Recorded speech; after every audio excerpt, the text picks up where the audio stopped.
Hello everyone, it's Max from the English Speaking Hub, and this time I'm trying to toy around with different LLMs, right? Different AI voices that you can kind of like incorporate into your language learning routine. So this time, the first AI in line is going to be C same or something. I don't know, it's difficult for me to figure out the correct pronunciation, but yeah, like they have this demo version that everyone can use. Don't forget to log in, and you'll have 33 minutes of conversation with both Mayo, I guess, and Miles. In my opinion, this one, is actually a tad better than ChatGPT. It's more akin to having a real conversation with a native speaker, and yeah, like he'll basically like what would you say? Like you can gauge whether or not it fits the bill yourself. So yeah, let's talk to Miles first. Tired of me already?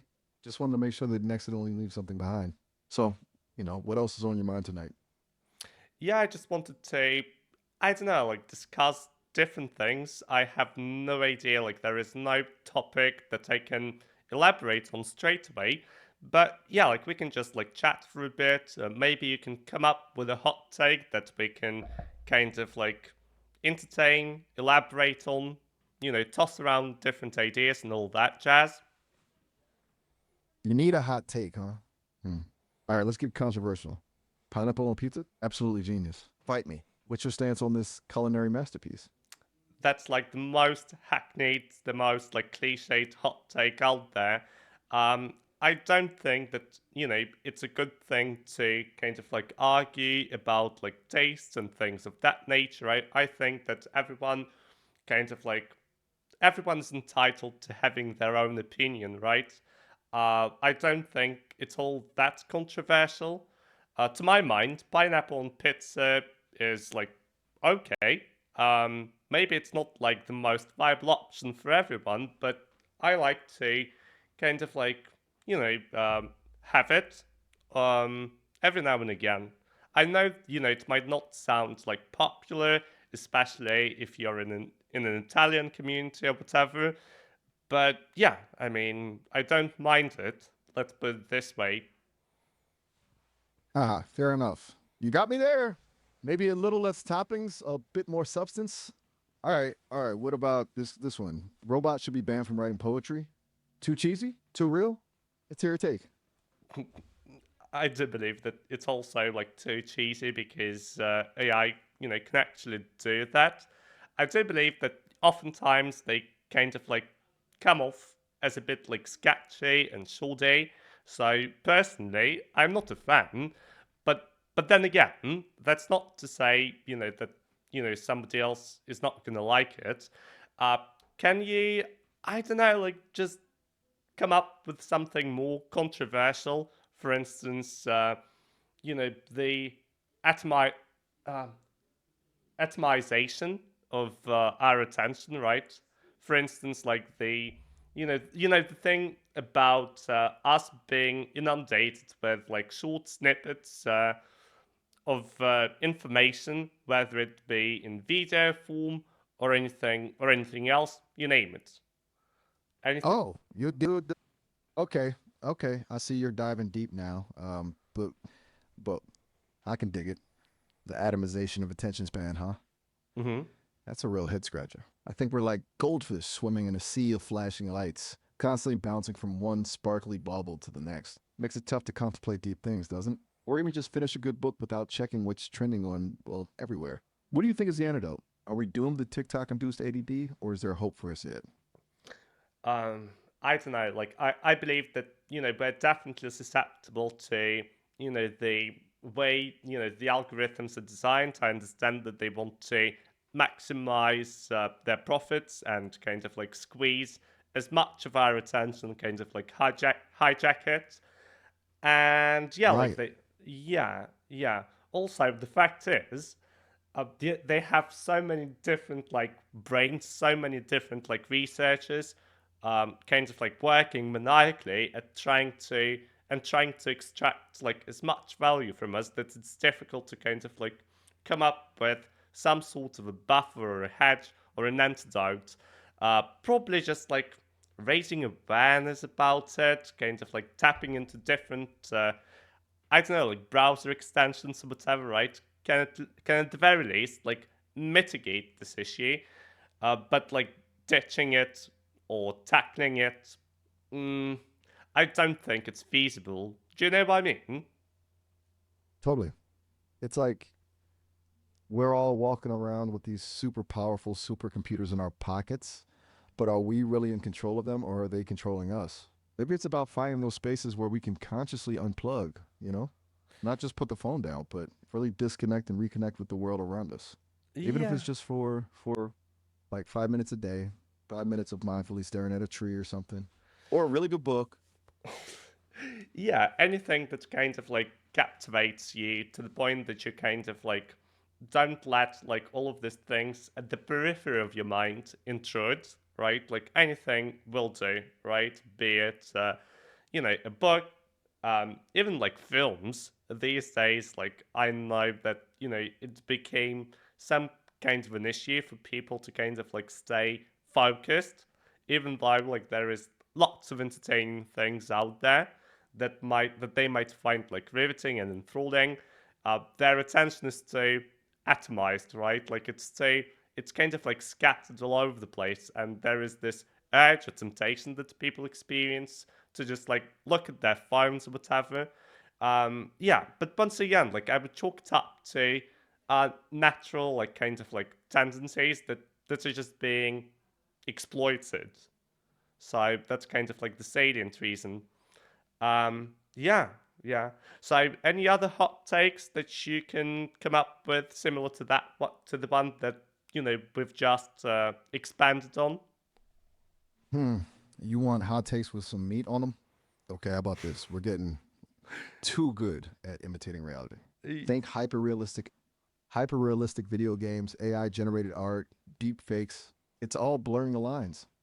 Are we heading for a future where we can't tell what's real and what's not? And if so, does that even matter anymore? Um, I think that we've already kind of like ventured into the design to a point. You can see that there is a laundry list of different like accounts on Twitter or even on YouTube that are essentially powered by AI. That they're not actual individuals, and it's very difficult to kind of find any sort of like discrepancies, right? Like when you look at them. So yeah, like it's not as if like it's the same as it was like 5 years ago, let alone 10 years ago, right? Like the difference that the advent of artificial intelligence made is it's kind of substantial, right? And the further down the line we go, the more indistinguishable all of this like AI is going to be, especially on the internet, right? So yeah, yeah, yeah. Any other hot takes with the word to atomize?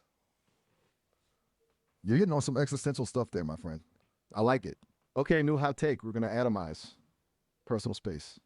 Think personal flying pods, personalized VR worlds we can jack into whenever we'll be living in our own little bubbles, never truly interacting with the real world. Good or bad for humanity? Um, Come it's on, bury your 2 cents. mm, yeah, I don't know, like having your life like atomized and kind of like having like separate lives. I believe we already do that, to a certain extent. If you think about your own like personality at work, at home with your family, or your friends, whatever, right?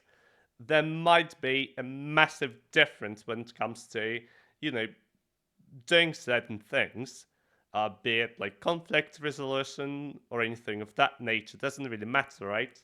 So I don't think that it is too like far fetched or whatever, right? To say that we will atomize our lives even more so than we already do. Um, yeah, Yeah, yeah. Also, social media kind of like desensitized us to this like idea of having your life atomized, right? So we all have like different like social media profiles and Instagram, TikTok, YouTube.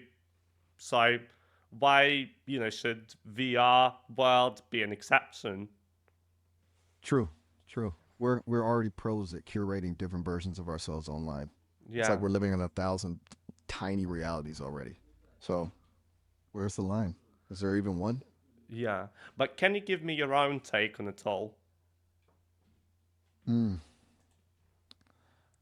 good question. It's like imagine a world where your virtual self is even more vibrant, more capable than your physical one. Hmm. You could be anyone, do anything, experience everything without consequence. Sounds tempting, right? But what happens to the human connection, the empathy, the messy, real life stuff that makes us. Maybe it's about balance. Finding a way to embrace the possibilities of this tech without losing ourselves in the process. What do you think? Hmm. Yeah, I mean, Hey, you still there? yeah. I mean, it might as well be the case. It's difficult for me to tell you like what's my personal like stance on it is. Mm, I guess so. I mean, obviously there are just different conditions, right? So in real world, like all this like mayhem that we experience on a daily basis, obviously it shapes our personality in a certain way. So you might also like look on the bright side, right? Like of this online persona, right, or facade that you kind of like tap into, and you might say that Right on. it's just like a pent up what would you say, like not emotions, just a pent up personality that society forbids you from becoming, kind of something like that. Does it make sense? Totally makes sense. It's like those moments when you're driving alone and belt out that song you'd never sing in public, right? The online world can be like that, a space to explore those parts of ourselves that feel hidden or suppressed in the real world. Yeah. Maybe it's not about escaping reality, but about discovering new facets of ourselves we never knew existed. And who knows, maybe those virtual discoveries can enrich our offline lives too. Yeah, exactly. I mean, some people might find it ridiculous and such like, but personally, I think that there are always like, you know, the flip side of any coin that you kind of like flip, right? And we shouldn't like let all of this like negativity absorb our attention, because that's what usually happens, right? Especially if it is something nascent, something new. There's like change resistance in a way is our kryptonite. Word, we tend to freak out over the unknown. Maybe we need to approach new tech with a bit more curiosity, a little less fear. It's a tool, right? It can build or destroy. Yeah, yeah, Depends yeah. on who's wielding it. Yeah, I So, any mean, other big. yeah, I do believe that partly it is like true that change is kind of like it's very like stress and anxiety inducing. It can be quite nerve wracking because of this like sense of uncertainty and ambiguity. Uh, but at the same time, you also have to kind of resign yourself to the fact that change is inevitable, right? Like nothing is set in stone here, and you're gonna wind up essentially lagging behind if you resist it more so than anyone else, for instance, right? And at some point, it's gonna catch up to you. Sooner or later, it doesn't really matter. So the more you kind of like stave it off, the more it's gonna terrorize you in the future. Preach. Embracing the chaos, one pixel at a time. What's the other option anyway? Just sit around waiting for the future to happen to us?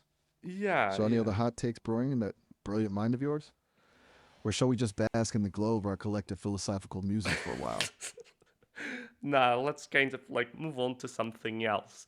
Um, I don't know, like Okay, Any hot take that you can come up with the expression mm, to be tangled up in something? Ooh, tangles. I like where your head's at. Okay, how about this? To be tangled up in social media is worse than being tangled in the headphones. You can usually untangle those, but once you're caught in the algorithm's web, S- whoa, j- uh, that's a tough. yeah, just say it again, please. Like I didn't hear it, unfortunately. Okay, here's the take. To be tangled up in social media is worse than being tangled in headphones. You can usually untangle those, but once you're caught in the algorithm's web, what do you think? We can expand on it or go different direction.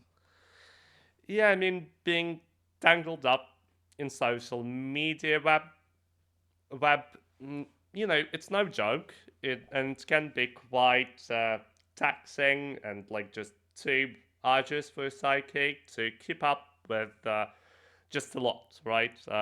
Be it some envy or jealousy inducing like highlights of someone else's life on Instagram. I don't know, like having this, 13-year-olds being better than you at programming, despite, you having like much more experience in life and years in the industry. In your experience, right? Like, yeah, like there are so many difficult things. There are so many like bitter pills that you might end up swallowing. But I mean, I believe that you can always kind of like detach yourself from this curated reality. You can always like just turn off your phone, um, you know, delete an app or whatever, right? And it's not as if your life is going to change all that much. Obviously, initially, um, it's going to be quite difficult because social media is addictive. But yeah, like if your attention span, for instance, is atomized and you want to rectify the situation, um, that might be a way out. That might be the way to weasel, yourself, well, just to weasel your way out of it. You're speaking truth, my friend. It's like comparing a junk food binge to a home cooked meal.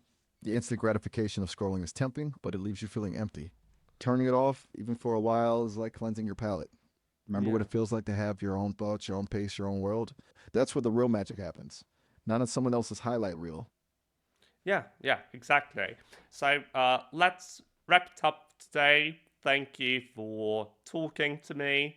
Yeah, like it was nice. So Right back at you. yeah, see you next time. Catch you on the flip side. Hold on, blame. So see same, right? Just give me a second. Let's try to use ChatGPT this time. Okay, my limit on advanced voice has already expired. Just give me a second. I'm gonna log in and we will continue from there. Um, okay, just let it be. This account allows it pundit. Here it is. Hi there. How are you doing today? Hey there, I'm doing great, thanks for asking. How about you? What's been keeping you busy today? Work primarily, I suppose. Yeah, it's been quite a hectic day. I had to, run a couple of errands and things of that nature. But yeah, like now that it's finally evening, I can kind of like take a breather or something and yeah, just relax, recharge my batteries, unwind a bit. That sounds like a busy day. It's great that you can finally unwind and relax now. Do you have any favourite ways to recharge in the evenings? Well, I wouldn't like whittle it down to one or two ways. I try to have this like eclectic range of options available, right? I try not to shackle myself to one particular thing, right? Because variety is the spice of life, as they say. Absolutely. Variety is key. Having different ways to unwind can keep things interesting and help you find what suits you best each day. Do you have any go-to activities that you find especially relaxing? My go-to activities, probably just like grabbing a cup of coffee or something, might go a long way in just making me like more laid back, right? But it's not as if like I'm exhausted or knackered at the moment. I'm like all right. Could have been better, I guess, but overall, not sleep deprived, so everything is all right. So my go-to options, just like walking, I guess, because after like having like spent the entire day like being shackled to a desk because of the sedentary job, obviously it feels nice to kind of like you know just like stretch your muscles, just do something moderately like difficult physically, I mean. And yeah, like I mean anything physically demanding or arduous would be a nice way to kind of like while away some time in the evening. That sounds like a great way to balance out your day. A walk can definitely help stretch out those muscles and clear your mind after being at a desk. It's awesome that you found what works for you to unwind. Plus, it's a good way to get some fresh air and a bit of exercise. Anything specific you like about those evening walks? Um, just the fact that I can kind of like allow some, you know, latitude like for my brain, just to let it like wander to fantasize for a moment. Yeah, like things like that. Because yeah, like because there is like too much of a mental strain and toll that you experience, and you kind of like want to offset it with something else.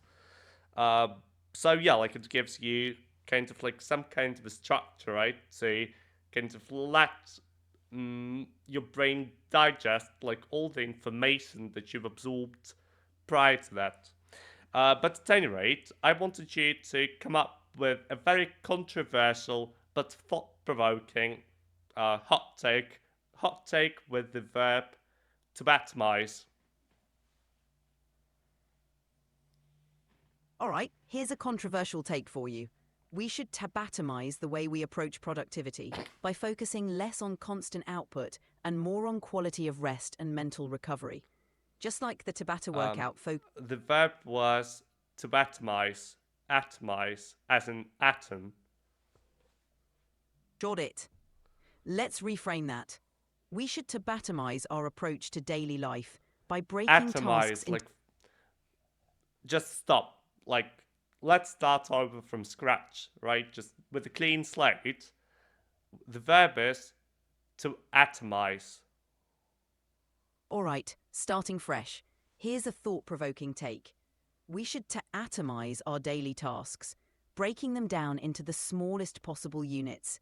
By doing so, we can tackle each micro task with full attention and reduce overwhelm, making productivity more manageable and less stressful.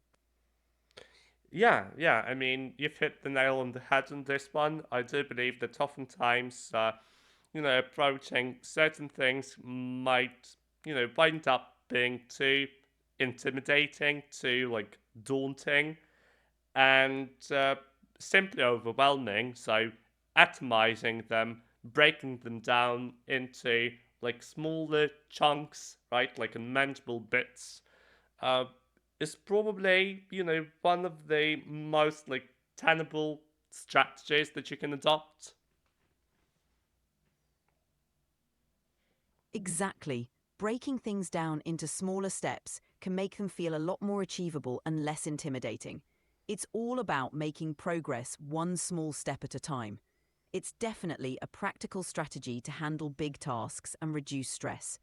Have you found this approach helpful in your own life? I mean, I try to atomize, some big tasks, but I don't tap into this approach whenever I'm dealing with something manageable, right?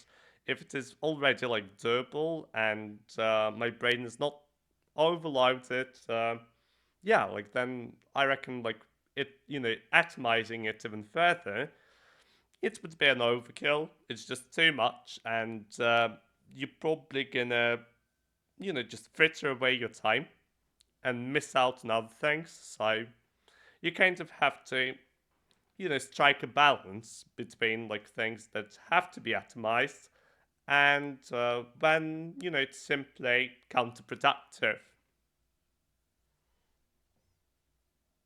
Absolutely. Finding that balance is key. Atomizing tasks can be super helpful for big, overwhelming projects, but it's not always necessary for smaller, manageable tasks. It's all about recognizing when to dive deep into details and when to go with the flow. Hmm. Keeping that flex. Exactly. Adapting your approach based on the situation can make all the difference. Being flexible and knowing when to apply different strategies can help you make the most of your time and energy. It's all about finding what works best for you in each moment. Keep listening to what you need, and you'll keep finding the right balance. Yeah, yeah. Thank you. Thank you for your advice. It is invaluable. Okay, so moving on to the next thing. Can you come up with a question, a thought-provoking question with the word ridiculous? Of course. Here's a question for you. What if the most ridiculous ideas are actually the ones that lead to the most groundbreaking innovations? What do you think? Um, I reckon, oftentimes because of change of version or whatever, right? We just label things as ridiculous and or ludicrous, and you know, kind of like it's some kind of like what would you say, like a flimsy and lame excuse that we use to justify like why we don't want to, try certain ideas, why we kind of like belittle them or brush them aside, just shrug them off. Um, But yeah, I mean, obviously, the most ridiculous ideas usually turn out being the groundbreaking ones. They're usually the ones that you know kind of like push back the frontiers and shatter the mold. Because that's what being a pioneer at anything entails. Like you know, you have to kind of like entertain different visions, different solutions, and yeah, like probably like any kind of innovation, oftentimes necessitates an element of ridiculousness.